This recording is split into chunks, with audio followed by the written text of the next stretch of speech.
wilayahnya terlebih dahulu.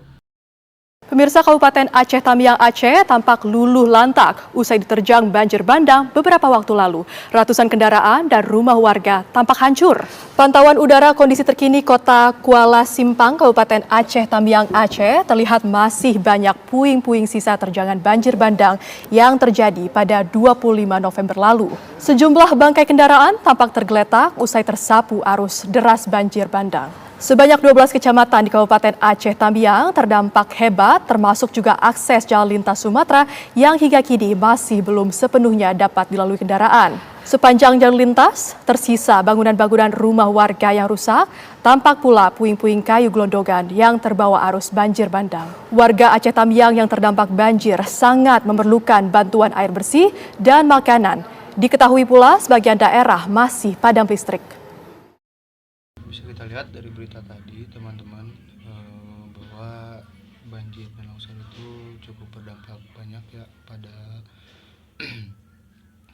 banyak hal gitu, yang terlebih lagi pada sistem komunikasi ya teman-teman, yang pasti langsung terputus karena ketika listrik padam dan menara telekomunikasi terdampak, banyak daerah yang akan mengalami kehilangan akses internet.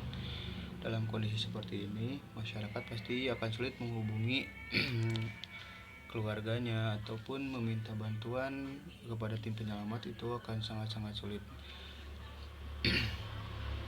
Dan juga banyak informasi penting yang tidak dapat disampaikan dengan cepat teman-teman. Terus juga padahal dalam situasi darurat ini, informasi adalah kebutuhan utama. Informasi pengungsian contohnya, jalur evakuasi, kondisi cuaca, hingga distribusi bantuan sangat bergantung pada komunikasi digital.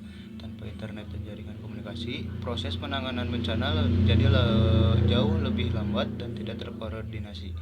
Disinilah kita bisa melihat bahwa komunikasi digital bukan hanya sarana hiburan atau media sosial, tapi sudah menjadi bagian dari sistem penyelamat saat krisis dan bencana saat bencana terjadi. Untuk mengatasi masalah ini, sebenarnya pemerintah sudah memasang beberapa satelit Starlink di beberapa titik agar para pengungsi bisa mengakses internet dan menghubungi keluarga ataupun meminta bantuan kepada orang-orang.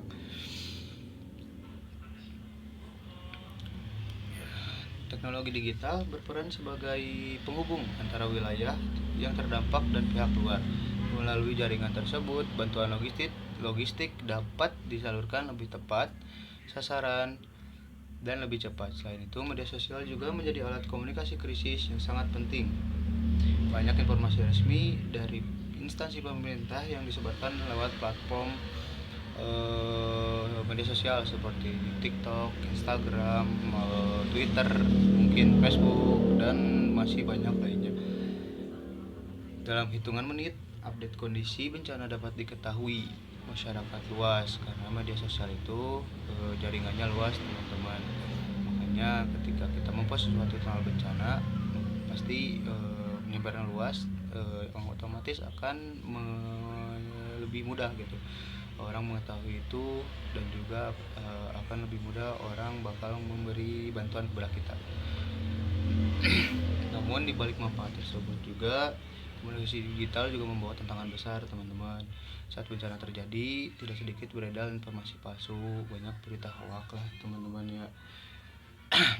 Banyak video yang lama yang lalu-lalu itu udah diunggah lagi, banyak hingga banyak kabar yang belum terverifikasi juga, yang akan yang bakalan hanya menimbulkan kegaduhan publik gitu. Dan itu sebenarnya sisi gelap dari komunikasi digital di masa krisis dan bencana saat bencana terjadi gitu. Kecepatan penyebaran informasi tidak selalu diiringi dengan kebenaran informasi. Karena itu literasi digital itu menjadi sangat penting. Masyarakat perlu memahami pentingnya mengecek sumber berita, membandingkan informasi, dan tidak sembarangan menyebarkan konten yang belum jelas kebenarannya. Dalam konteks bencana, kesalahan informasi dapat berakibat fatal. Informasi yang keliru bisa menyebabkan kepanikan massal, salah arah evakuasi, hingga keterlambatan Aceh. Bencana di Aceh ini banyak memberikan kita pelajaran bahwa komunikasi digital memiliki dua sisi. Di satu sisi yang mampu menjadi penyelamat nyawa, dan di sisi lain dia bisa digunakan untuk memperburuk keadaan saat terjadi krisis. Terima kasih. Saya Muhammad Iqbal. Assalamualaikum warahmatullahi wabarakatuh.